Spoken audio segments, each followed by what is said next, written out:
Namaskaram. Shri Mahaganapatiye Namaha. Shri Gurubhyo Namaha. Welcome to today's humble Samarpanam on Mailpili.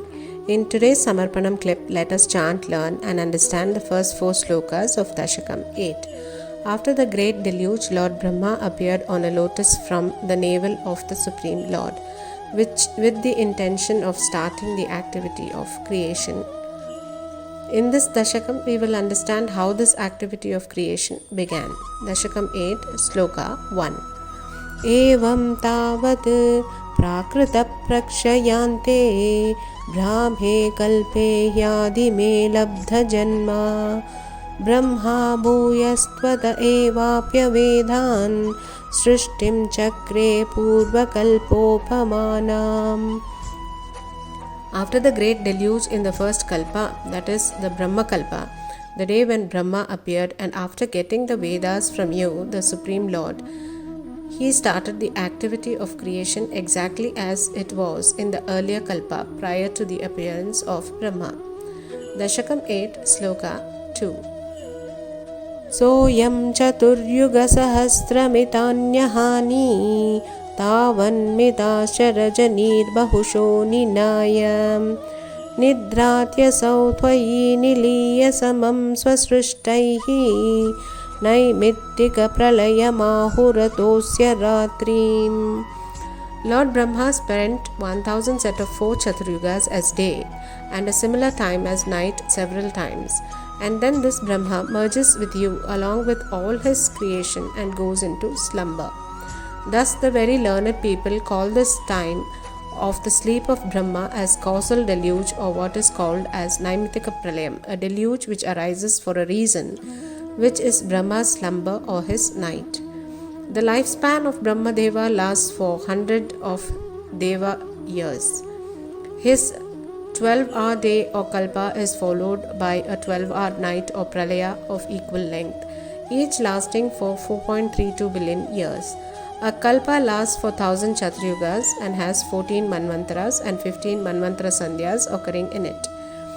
At the start of Brahma's days, he is reborn and creates the planets and the first living entities.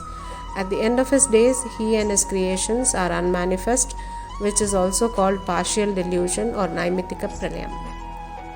His 100-year life, which is 311.04 trillion years, is called a Mahakalpa. 1000 set of 4 Chaturyugas is 1 day for Brahma, and similarly 4 such Chaturyugas is 1 night for him. 1000 set of 4 yugas, which means Kali Yuga itself is approximately 4 lakh years, is what we understand. 2 times of this is the Dwapara Yuga, and 3 times of this is Treta Yuga, and 4 times is Krita Yuga. Krita, Treta, Dwapara and Kali Yuga is 1 Chaturyuga, which means you can just imagine how many years this would be, which is 1 day of Lord Brahma. Unimaginable, isn't it? Dashakam 8, Sloka 3.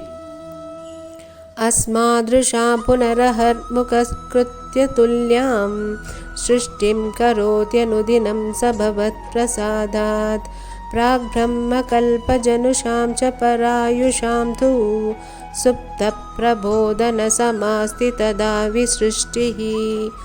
After this, Lord Brahma, with your blessing, wakes up in the morning and goes about with the activity of creation, as we mortal beings perform our daily rituals at dawn. People of the last kalpa, who are called Chiranjeevis, who do not have death and are ever living, and who have gone into slumber with Brahma Deva during the deluge, also wake up with him after a long night's sleep. Dashakam 8, Sloka 4. पञ्चाशदब्धमधुना स्ववयोर्धरूपम् एकं परार्धमतिवृत्य हि वर्तते सौ तत्रान्त्यरात्रिजनितान् कथयामि भूमन् पश्चाद्रिनावतरणे च भवद्विलासान्. This Brahma has now completed 1 parardha or half of his age, that is 50 years in slumber. O God, let me now relate the strange playful events that were enacted by you in the preceding night and the following morning of Brahma. In the following shlokas, Bhattadri goes on to tell about the events that were performed by the Lord of the universe in the preceding night and the following morning of Brahmadeva's night in slumber. Now let us once chant all the 4 slokas as we discussed today. And in our next clip on Mailpili, we shall chant the next few slokas of Dashakam 8. Dashakam 8, Sloka 1. एवं तावत् प्राकृतप्रक्षयान्ते ब्राह्मे कल्पे ह्यादिमे लब्धजन्मा ब्रह्मा भूयस्त्वत एवाप्यवेदान् सृष्टिं चक्रे पूर्वकल्पोपमानां. Dashakam 8, Sloka 2.